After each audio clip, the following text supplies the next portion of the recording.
The station floated in the dark between three dead stars. It was called the Assembly, a place where the most powerful beings in the known galaxy came to talk, argue, and decide the fate of worlds. It was massive, so massive that entire warships docked inside it like small boats in a great harbor. Lights covered every surface. Strange sounds filled every corridor. The smell of 100 different worlds mixed in the recycled air. And on this day, every seat in the Grand Council chamber was filled. The chamber itself was built like an ancient theater, with rows of seats rising high on every side, curving inward so that everyone could see the center floor.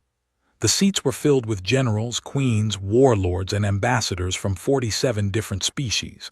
Some were tall as trees. Some had 4 arms.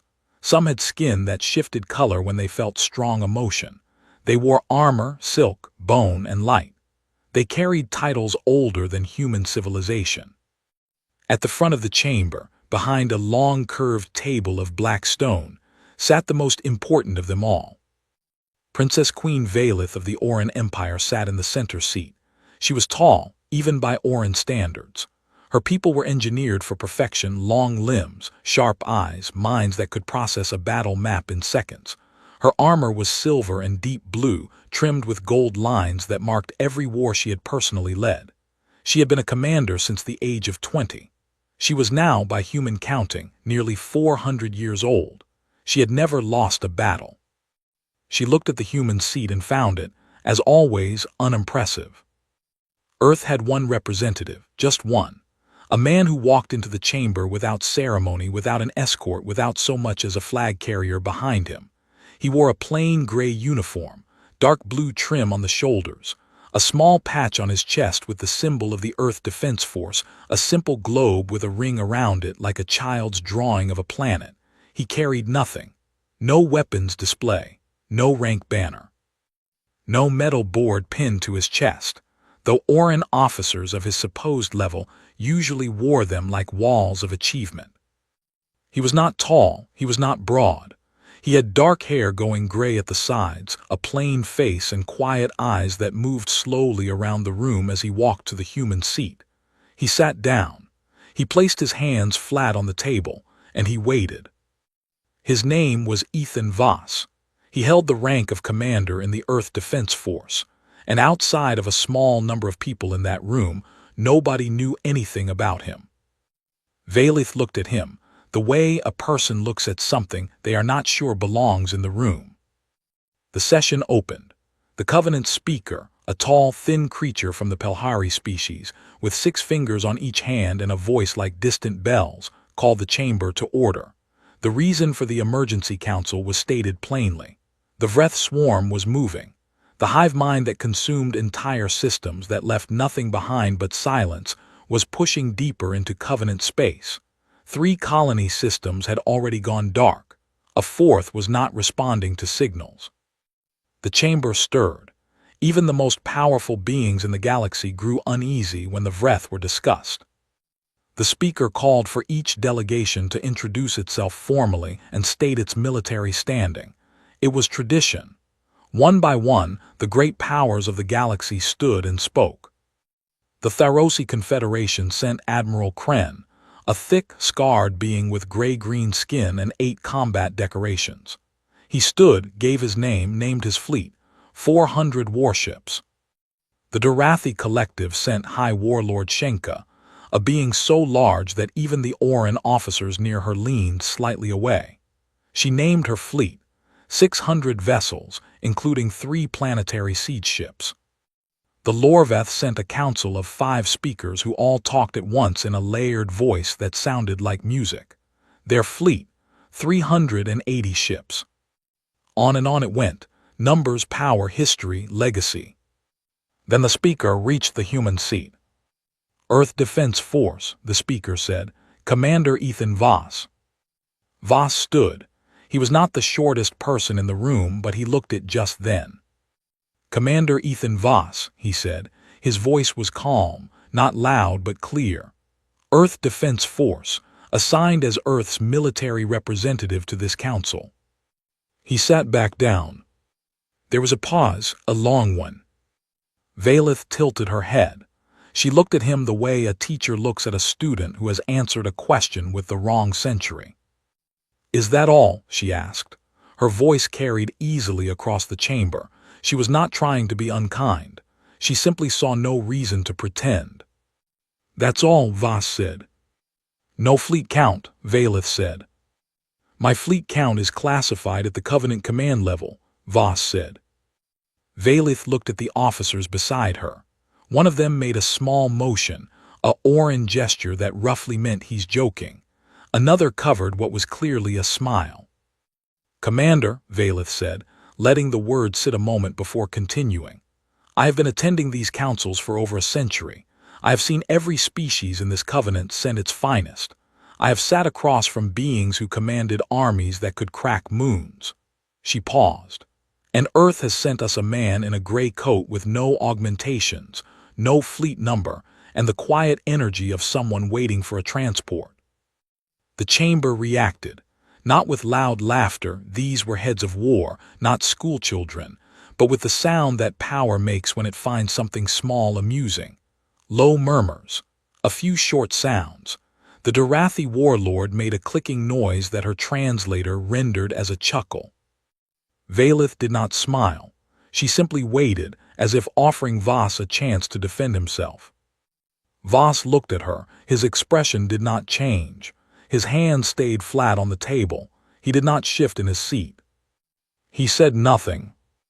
That was perhaps the strangest part. Every being who had been insulted at this table in the past had reacted, some with anger, some with formal challenge, some with the cold political words of diplomatic offense. Silence was not something the chamber was used to. Voss simply waited for the room to finish. Valith gave the smallest shrug and looked away. She had already decided he was unimportant. The session moved on.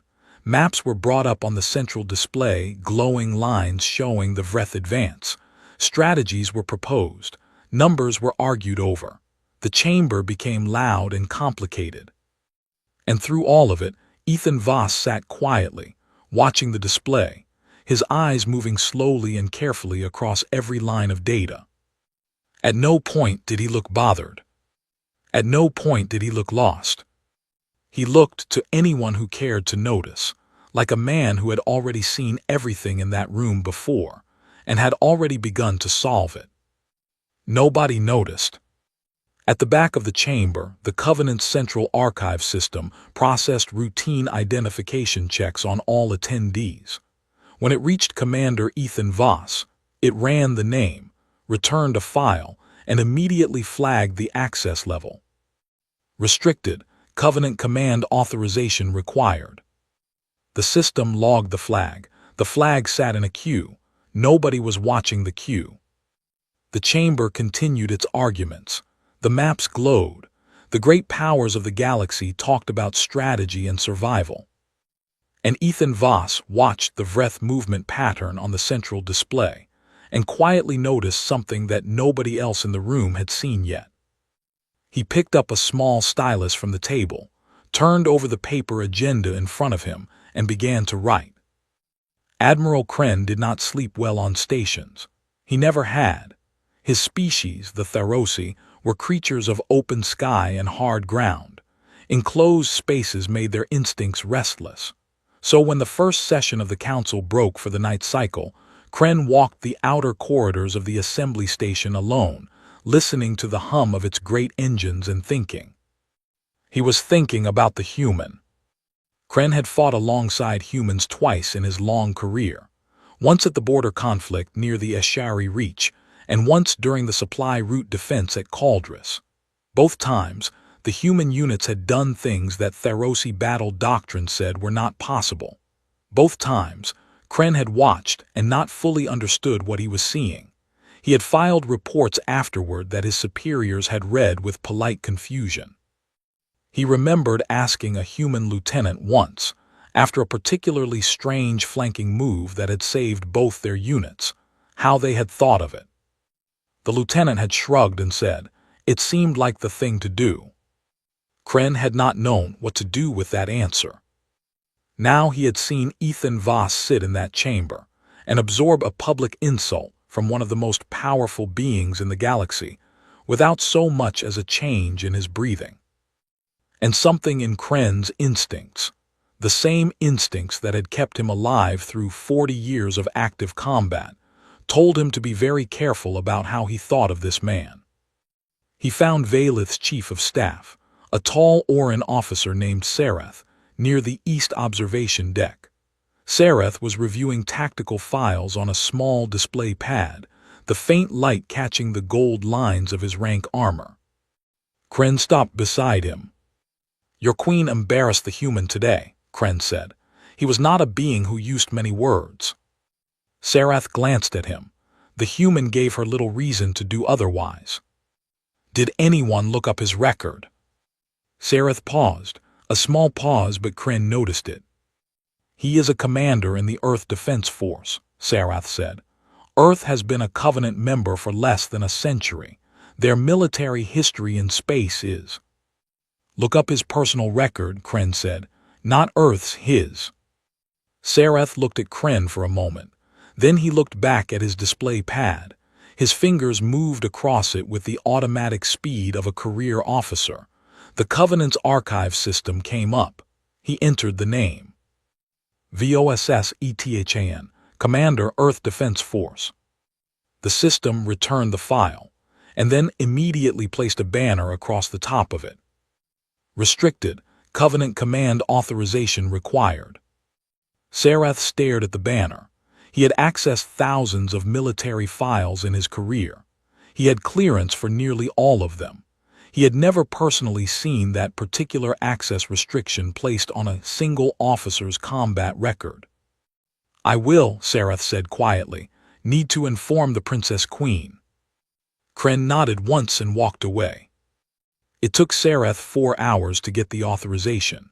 He had to go through 2 levels of Covenant command, and both times the officer on the other end of the channel paused for slightly too long before granting access.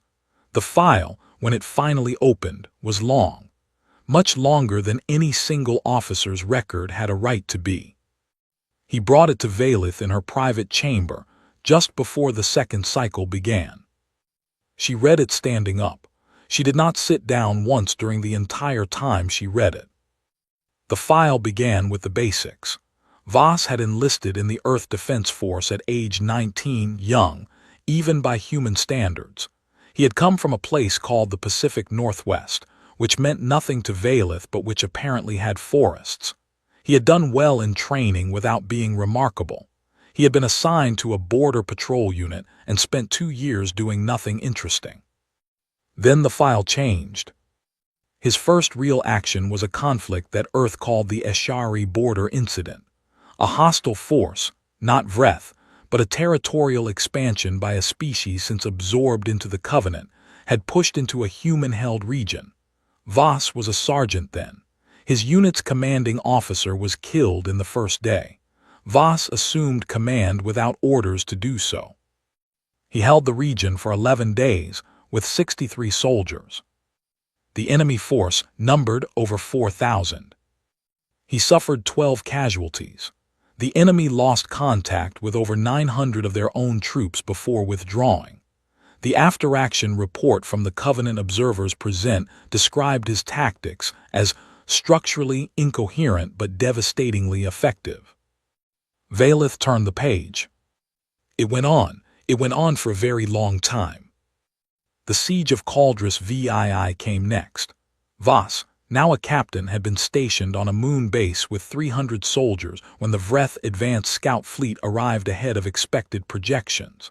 The Covenant's own battle models had given the base a survival window of 4 days before the position would be overrun. Evacuation was impossible. Reinforcements were 3 weeks away. Voss held for 40 days. Valith read the account 3 times. She was looking for the part where he had received reinforcements early, or where the Vreth force had been smaller than reported, or where some other factor had shifted the equation in his favor. She did not find it. His force held with what they had. The casualty rate for his soldiers was low enough to be almost insulting to the laws of probability. The casualty rate for the Vreth was significant enough that the advance fleet eventually redirected. The Kureth ambush followed, then the engagement at Meridian Point, then a conflict referred to only as the Pelhari Corridor Defense. Each one was the same shape, Voss, worse odds than any reasonable commander would accept. Outcome, victory. Method, something that battle analysts from 5 different species had reviewed and consistently failed to fully explain. Then she reached the entry labeled, the Silence AT Eben Gate. Most of the file was blacked out, classified beyond her authorization level, which meant classified beyond nearly anyone's authorization level. What remained was a single data block. Enemy forces, approximately 12,000 vessels. Human forces, 17. Engagement duration, 6 hours 14 minutes. Outcome, human victory. Enemy fleet destroyed or disabled at 94%. Human losses, 2 vessels. Method of engagement, classified. Notes from Covenant Command Oversight. We do not have a tactical model that produces this result. We have reviewed the sensor logs 11 times. We have no explanation. The logs have been sealed. Valith closed the file. She stood still for a long time. Then she walked to the window and looked out at the stars. Somewhere out there, the Vreth were moving. And inside this station, in whatever quarters Earth had assigned to its representative, a man who had won 300 engagements without a single loss was sleeping, or not sleeping, in a gray uniform with no medals and no rank banners. He had sat in her council chamber today. She had laughed at him. She had laughed at him in front of every significant military power in the known galaxy. She thought about the way he had looked at her when she did it, not angry, not embarrassed, not performing patience for the room. He had simply looked at her with quiet, flat eyes, the way a person looks at weather. Something that is happening that is not personal and that will pass. Sarath, she said without turning around. Her chief of staff appeared in the doorway, Princess Queen. Tomorrow's session, she said. I want the human given a seat at the primary table. Sarath was quiet for a moment. He already has a seat at the primary strategy table, she said, not the outer ring, center. Another pause. Yes, Princess Queen. She kept looking at the stars. And Sarath, she said, do not tell him I read the file. Of course. She did not sleep that night either. In his quarters 3 levels below, Ethan Voss sat at a small desk under a single light. The paper agenda from the council session was in front of him, covered on both sides in small, careful writing. Numbers, vectors, timing estimates. A rough sketch of the Vreth advance pattern overlaid with the positions of every Covenant fleet in the region. He had been at it for hours. At some point he made a small mark on the upper corner of the page, circled it, and sat back. His expression was not satisfied. It was the expression of a person who has confirmed something they were wrong about. He looked at the mark for a long moment. Then he folded the paper carefully, placed it in the inner pocket of his gray jacket, turned off the light, and finally slept. The second session of the council had been running for 2 hours when the alarm started. Not the soft, measured warning tones that stations used for drills or minor system alerts. These were the deep, resonant alarms that shook the walls, the ones that station designers built into the metal itself, so that no living thing on board, regardless of species or hearing range, could fail to notice them. Every being in the Grand Council chamber looked up at the same moment. The central display, which had been showing a political map of Covenant space, flickered and switched automatically to tactical mode. Sensor feeds from the station's outer detection grid filled the screen in sharp red lines and cluster markers. Vreth bioships, a large formation. They had come out of faster-than-light travel less than 40,000 kilometers from the station's outer hull. At that range, in military terms, they were already inside the door. For one full second, the chamber was completely silent. Then it exploded. Chairs scraped back. Voices rose in 6 different languages, then 12, then more, as translation systems scrambled to keep up. Officers on the outer ring began pulling up personal communicators, shouting into them. Aides rushed through side doors. The Durathi warlord Shenka was already standing, both of her massive hands pressing flat on the table, her eyes fixed on the sensor display with an expression that mixed fury and calculation. "How did they get this close without long-range warning?" someone shouted. The advanced sensors were calibrated for their standard entry patterns. An aide called back. "They came in at a different vector." "Our fleet, where is the nearest fleet?" 3 days minimum." The chamber dropped several degrees colder at that number. Valith stood at the center table, her eyes moving quickly across the tactical display.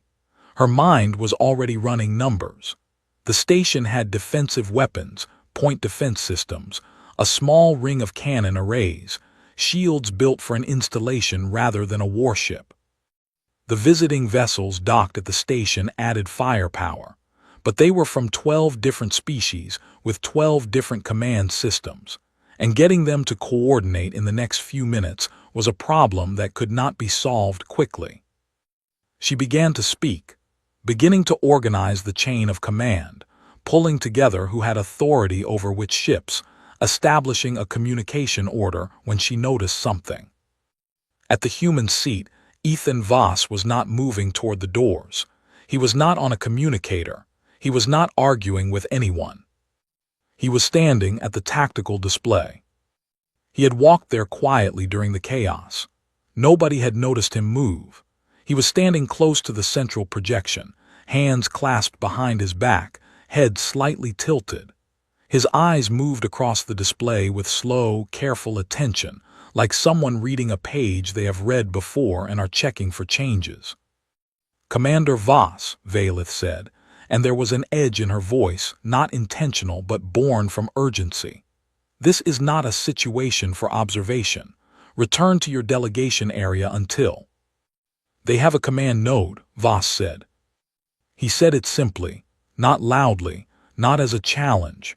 He said it the way a person says something they are certain about. The chamber did not go quiet immediately, but Valith went quiet, and her silence spread outward. "What?" said Shenka from across the table. "Every Vreth assault formation has a command node," Voss said, still looking at the display. "A bioship that carries the primary relay signal for the swarm. It sits near the back of the formation, slightly off-center. The swarm makes coordinated decisions from it. If you destroy it, the rest of the formation loses coherence. They don't stop, but they stop thinking together. Individual units become much easier to handle." "We know what a command node is," Valith said. "Isolating one in an active formation takes weeks of signal analysis." 40 minutes, Voss said. "What?" "I need 40 minutes, your communication officer, and access to the station's passive sensor array." He finally turned to look at her. His face was completely calm. "And I need everyone to stop talking at once because it makes it harder to think." The chamber went very still. Valith stared at him. She was 400 years old. She had commanded fleets, broken sieges, and stood in rooms with beings who could tear steel apart with their bare hands. She was not accustomed to being told to be quiet. She looked at Admiral Kren. Kren met her eyes and said nothing. He simply gave the smallest possible nod. Valith looked back at Voss. "You have your 40 minutes, she said. What happened next was difficult for most of the beings in that chamber to fully follow. Voss moved to the communication station at the side of the room, pulled up the passive sensor feed, and began working. He did not use the standard analysis software. He bypassed it, pulled the raw data directly, and started reading it on a secondary screen while simultaneously sketching something with his hand on a physical notepad. The communication officer, a young Pelhari who had been trained for exactly this kind of emergency, watched Voss work, and after about 3 minutes, stopped trying to help and simply did whatever Voss asked without question. The requests were strange. Frequency isolation on a very specific bandwidth, decay pattern mapping on the bioship signals, a cross-reference with the station's gravitational sensor readings, which was not a tool anyone had thought to use for this purpose. The Vreth formation moved closer. The station's automatic defenses opened up, cannon arrays and point defense systems firing in patterns, slowing the advance but not stopping it. 3 of the docked ships received launch clearance and moved out to engage, buying time. 20 minutes passed. 30. The pressure in the chamber was enormous. Officers paced. Warlords gripped table edges. Someone from the Lorvath delegation made a sound like a kettle coming to boil, which was their species' expression of extreme stress. The station's secondary shields are at 60%, an officer called out. Valith kept her eyes on Voss. At minute 38, Voss straightened up. He circled something on his notepad. Then he looked up at the tactical display and pointed, not at a ship in the center of the Vreth formation, not at the largest bioship, not at any of the targets that standard Covenant doctrine would have identified. He pointed at a small vessel near the rear left of the formation. It was one of the least visually impressive ships in the swarm. "That one," he said.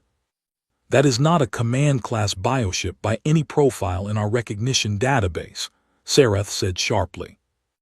"Your database is based on Vreth formations from 6 years ago," Voss said.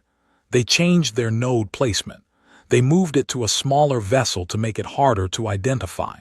The signal decay pattern and the gravitational microvariance in the formation's movement both point to that ship as the relay center." He turned to the communication officer. "Get me a line to the 3 ships currently engaged." The line opened. Voss spoke for 90 seconds. He gave coordinates, timing, and a firing sequence that used the different weapon types of all 3 ships in a specific order.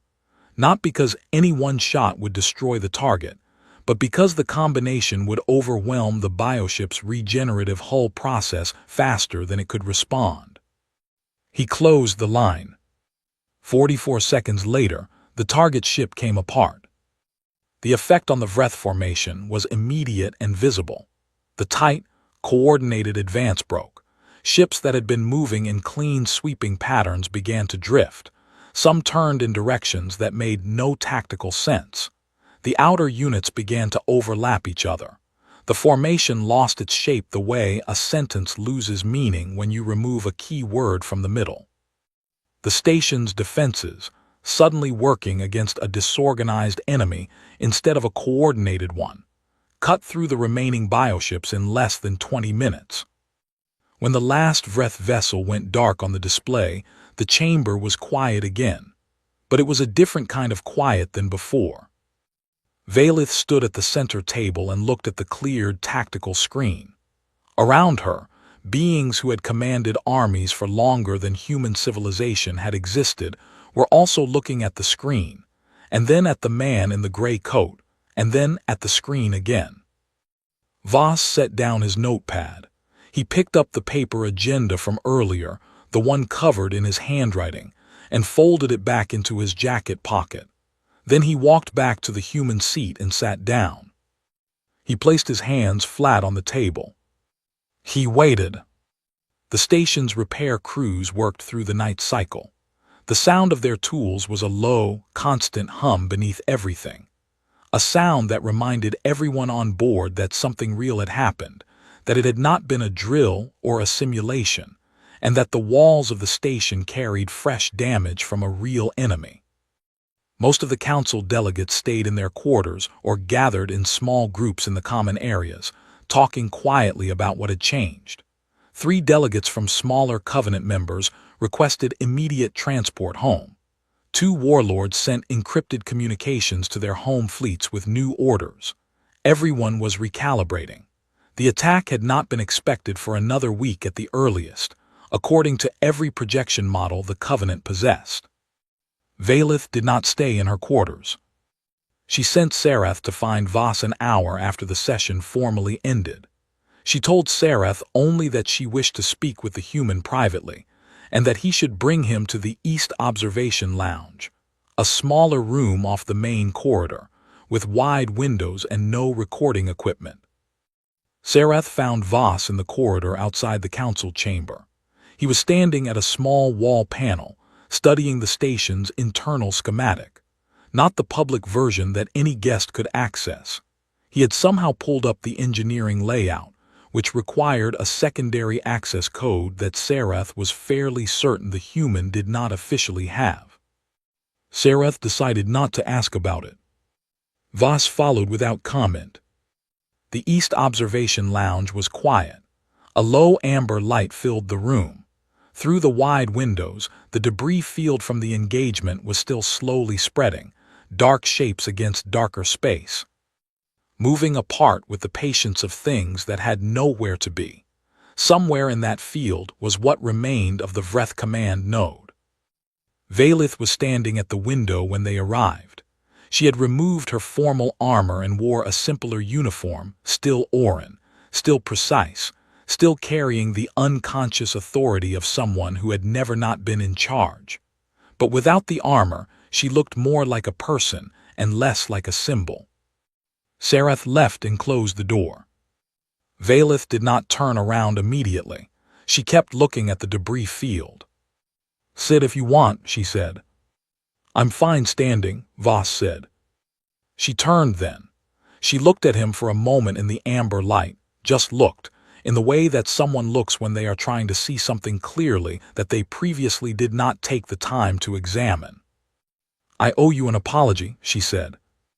The words came without hesitation, which was unusual for Valith. She was skilled at political language, at apologies that were shaped like apologies but contained no actual admission of fault. This was not one of those. It was a plain sentence, directly delivered.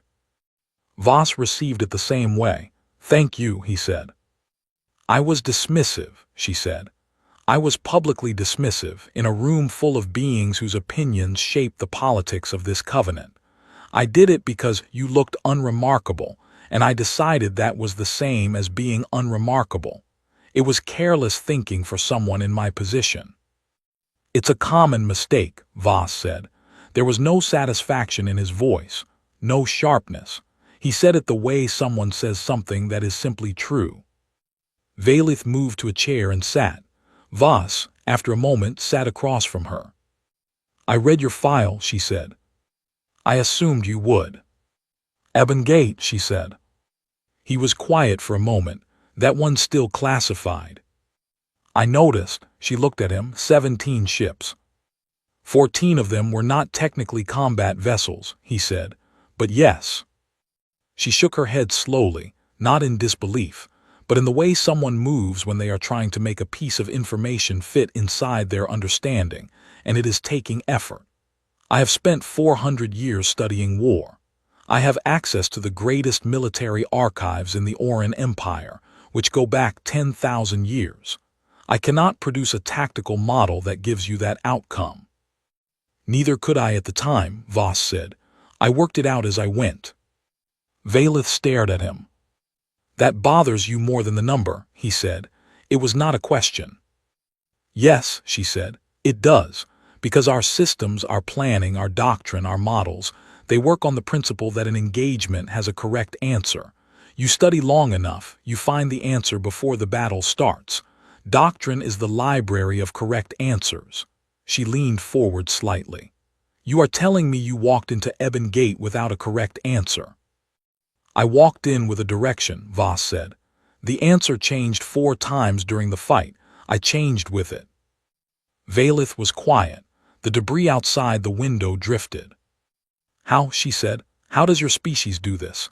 We have given everything to the science of war, 10,000 years of records, genetic lines built for command, children trained from the age of 5 to read a battle space. And you," she stopped. She looked at him directly. "You show up without a medal and beat outcomes that our models say are impossible." Voss thought about this for a moment. He was not performing thoughtfulness. He was actually thinking, in the way that someone thinks when they have considered a question many times but are choosing how to say the answer. "Your 10,000 years," he said. "That's the reason." Valith frowned slightly. "You have 10,000 years of what works," he said. "That means you also have 10,000 years of what you stopped trying. You know what a command node looks like based on what it looked like 6 years ago. Your models tell you what an enemy will do based on what enemies have done. Your doctrine tells you which positions are defensible and which ones aren't." He paused. "We don't have 10,000 years. We have 100. We haven't learned what's impossible yet, so we keep doing things that are." Valith sat with this. "That's it," she said. "That's the whole answer, ignorance." "Ignorance," Voss said. "Freshness, there's a difference. Ignorance is not knowing something and being hurt by it. Freshness is not having been told something can't be done and so never considering that it can't." He looked at the window. "Every doctrine you have was written by someone who won a battle with a new idea. But then that idea became the doctrine and everyone learned it and eventually the enemy learned it too. The idea stopped being new. Your greatest strength is your knowledge, but knowledge has edges. Ours hasn't grown edges yet." Valith looked at him for a long moment. "You will eventually," she said. "Accumulate enough history and you'll calcify the same way." "Probably," Voss said, "but we have a few centuries before that happens, and right now the Vreth are moving." The room shifted, not physically, but in the way that a conversation shifts when it returns to the thing that matters most. Valith leaned back. "The main fleet," she said. "The attack today was a scouting formation. The projections say the main Vreth fleet is still 8 to 12 days out." Voss reached into his jacket pocket and took out the folded paper, the agenda from the first council session, covered in his handwriting. He unfolded it and placed it on the table between them. Valith looked at it. The calculations were dense and small. The sketch in the center showed the Vreth movement arc and a circle drawn at the end of a shorter line than any of the Covenant's own projections. "They are not 8 days out," Voss said. His finger touched the circle. "Based on the entry vector of today's scouting formation and the signal decay in their communication pattern, the main fleet is currently here, which means they are 3 days away, possibly less." Valith looked at the paper, then she looked at him. "You calculated this during the first session," she said, "when the maps were up." "Yes." "Before the attack." "Yes." "And you said nothing." He met her eyes. "The room was busy deciding who had authority over what," he said. "I was waiting for the politics to finish." She held his gaze. Something moved across her face, not quite amusement, not quite frustration. Something in between, with respect underneath both of them. "It won't finish," she said. "Politics never finishes." "No," he agreed, "but sometimes it pauses, and a pause is enough." He picked up the paper and handed it to her. She took it. Outside the window, the debris turned slowly in the dark. Somewhere beyond it, 3 days away, perhaps less, something vast and hungry was moving toward them. Inside the lounge, the two of them stayed at the table for another hour, talking about what came next. The Vreth main fleet arrived in 2 days and 9 hours. Not 3 days, not 8, 2 days and 9 hours, closer even than Voss had calculated, which meant the scouting formation had been covering a fleet already deeper into its advance than anyone had known. The assembly station's long-range sensors caught the signal bloom of their FTL emergence at a distance of just over 200,000 kilometers, close enough to see on visual. Close enough that the station's hull sensors registered the gravitational disturbance of their arrival, like a faint tremor in the floor. It was the station's night cycle. Most of the delegates were asleep. Voss was not asleep. He was already in the council chamber when the alarms began, seated at the central table with the tactical display running in front of him, a cup of something warm near his left hand and his notepad open beside it. He had been there for 6 hours. The chamber filled fast. Officers, warlords, delegates. They came in varying states of dress and composure, some with armor half-fastened, some still pulling rank insignia into place. The display showed the Vreth fleet in full now. It was not a scouting formation. It was not an advance party. It was the kind of force that ended things, thousands of bioships arranged in deep, layered columns, moving with the slow, certain pace of something that had never needed to hurry. The numbers on the display kept updating, bigger each time. Valith arrived last among the senior commanders. She took one look at the display, then looked at Voss and sat down directly beside him, not at the far end of the table, not at the head of her own delegation. Beside him. "The Covenant fleet?" she asked. 51 hours out, Voss said without looking up from his notepad. Minimum. The weight of that number settled over the room. "What do we have docked?" Admiral Kryn asked, his voice flat and professional. An aide pulled the list. 14 warships from 8 species, the station's own defensive systems, point defense arrays, shield generators rated for moderate sustained fire, not for the kind of bombardment that fleet could deliver. Someone from the outer ring said what everyone was calculating. "We cannot hold against that force with what we have." "No," Voss said, "not by fighting them the normal way." He stood up. The room looked at him. There was a difference in the way they looked at him now compared to 2 days ago. It was not reverence. Most of the beings in this room were too proud and too experienced for that to happen quickly. But it was attention, real attention, the kind that a room gives to something it has learned to take seriously. "The Vreth move in biological formations," Voss said. He brought up the display with a few inputs, expanding it so the fleet was shown in full detail. "Their tactical behavior is a collective response to shared stimulus. Every unit reacts to the same signal from the command structure. This makes them incredibly coordinated." He paused. "It also makes them predictable once you understand the signal." "We do not have the time to locate another command node," Valith said. "We don't need to," he said. "We're not destroying the node, we're confusing it." He began to explain. The room listened. Some of the alien commanders had difficulty following the logic, not because it was too complex, but because it was too strange. It did not match any doctrine they knew. It moved sideways when their training expected it to move forward. 2 of them asked him to stop and repeat sections. He did each time without irritation. The plan worked like this. The 14 docked warships would not form a defensive line. They would scatter, spreading in seemingly random directions, moving in patterns that had no standard military logic. Some would go toward the Vreth fleet. Some would move away. Some would move sideways to the engagement entirely. The key word was seemingly. Each movement was in fact precisely calculated, but calculated to produce something specific. A signal pattern that the Vreth command node would read as chaos, an attempt to respond to all at once. A hive mind, Voss explained, processes coordinated threats efficiently.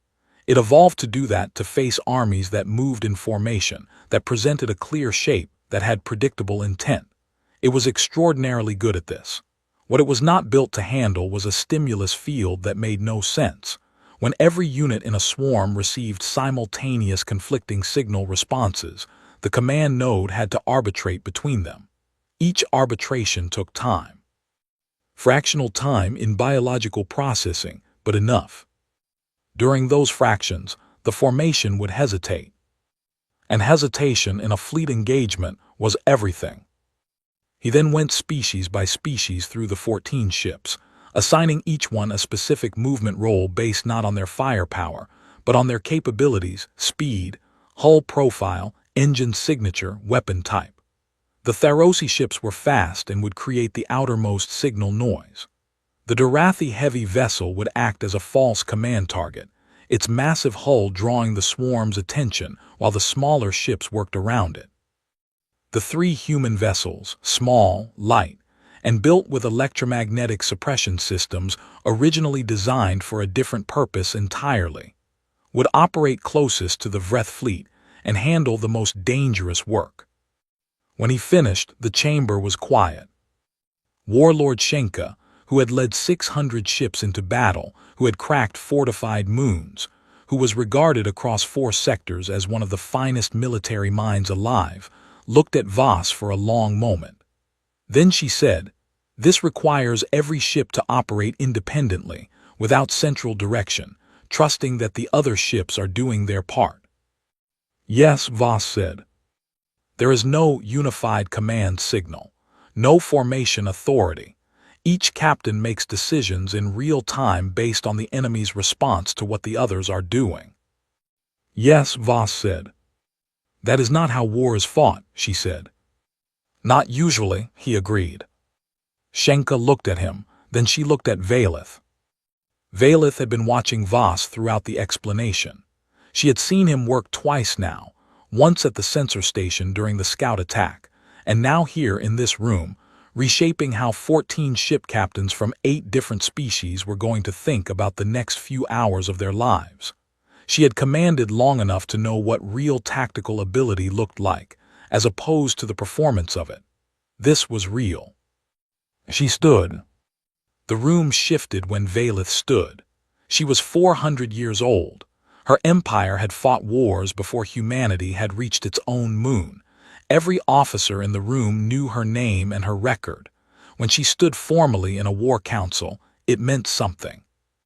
"Princess Queen Valeth of the Oran Empire," she said, using her own full title, which was the formal way of saying that what came next was official and meant to be recorded. "Yields battlefield command authority to Commander Ethan Voss of the Earth Defense Force for the duration of this engagement." She sat down. The room was perfectly still. Then Admiral Kren stood. "Admiral Kren of the Tharosi Confederation yields command authority to Commander Voss." Shenka stood. "High Warlord Shenka of the Durathi Collective yields command authority to Commander Voss."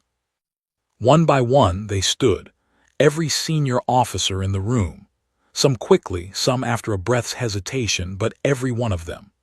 They did it because they had watched a man who had never lost tell them how to do the impossible, and something in each of them recognized, professionally and without sentiment, that the shape of this moment required it.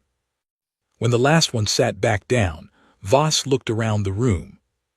"Tell your captains to trust their instincts," he said. "Not their doctrine, their instincts. And tell them no matter what it looks like out there, keep moving. Don't stop. Don't reform. If it looks wrong, keep moving anyway. The only thing that will actually get us killed is hesitation." He looked at Valeth. She nodded once. He picked up his notepad, "Then let's go." What followed was recorded in the Covenant's historical archive under the designation, "The Engagement at the Assembly Station." The official record was 47 pages long and included sensor logs, communication transcripts, and analysis reports from 9 separate military institutions across the Covenant. 5 of those institutions ultimately labeled the engagement's outcome as statistically improbable and requested further review. None of them ever produced a model that fully explained it. The Vreth fleet encountered something it had never encountered before, not firepower greater than its own, not numbers that overwhelmed it, but a pattern that it could not parse. 14 ships moving in ways that shared no common logic, producing a stimulus field that the swarm's command structure attempted to process and arbitrate and could not resolve cleanly. The formation fractured in the middle of its own advance. Units turned against the wrong targets. Columns overlapped and created interference. The hesitations were fractions of seconds, but they were constant, and they were everywhere, and they compounded. The station's defenses, working against a disorganized swarm, did what they could never have done against a coordinated one. When the Covenant fleet arrived, they found the debris field and a station that was damaged but standing. The Vreth fleet was broken, not retreating, broken. Scattered units that had lost cohesion were being handled by the combined force methodically and without difficulty. Commander Ethan Voss filed his after-action report that evening.